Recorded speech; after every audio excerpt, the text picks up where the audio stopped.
মর্মান্তিক পথ দুর্ঘটনায় মৃত্যু হলো দুজনের। মঙ্গলবার মর্মান্তিক এই দুর্ঘটনাটি ঘটেছে রতুয়ার পীরগঞ্জ অঞ্চলের বটতলী স্ট্যান্ড সংলগ্ন এলাকায়।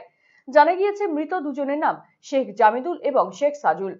তারা মহারাজপুর অঞ্চলের গোকুলপুরের বাসিন্দা। জানা গিয়েছে মোটর বাইকে করে এই দুই ব্যক্তি নৌগামা থেকে মালদার দিকে যাচ্ছিল।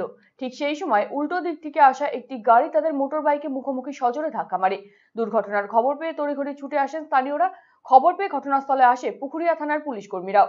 দুর্ঘটনাস্থল থেকে ওই দুজনকে উদ্ধার করে স্থানীয় চিকিৎসা কেন্দ্রে নিয়ে গেলে কর্তব্যরত চিকিৎসক তাদের মৃত বলে ঘোষণা করে। এই ঘটনায় শোকের আবহ ছড়িয়েছে গোটা এলাকা জুড়ে। যদিও কি কারণে এমন দুর্ঘটনা সেই তদন্ত শুরু করেছে পুলিশ।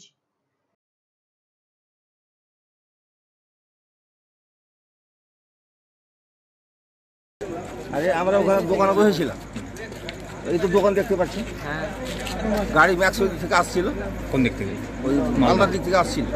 আর এই দিক থেকে একটা বাইক যাচ্ছে মালদার দিকে। মালদার দিকে। এখানে আমরা মানে শব্দ পেলাম, যে জোর শব্দ। তারপরে ওখানে গেলাম, যে দেখছি তো মানে বাইক পড়ে আছে, ম্যাক্সি ভাঙচুর হয়েছে, ম্যাক্সির ডান দিকটা ভেঙে গেছে। আর দেখলাম যে দুজন পড়ে আছে, তো একজন সঙ্গে সঙ্গে একজন লোড ছিল একটা। তারপরে দেখি ওই যে গাড়ি চালাচ্ছিল আর কি, ওর বাইকে পা লেগেছিল। পাটাকে আমি আমার ট্রেনে ছুটালাম, গিয়ে পুলিশকে সঙ্গে সঙ্গে খবর করলাম। পুলিশ আসলো, পুলিশ নিয়ে চলে গেলো। এইটুকাই গল্প। এই বাইকে যায় বাইকে দুজন ছিল। বাইকে কটার সময় ঘটছে ঘটনা? হ্যাঁ, 7:30। ঘাতক গাড়িকে পুলিশ কি ধরেছে?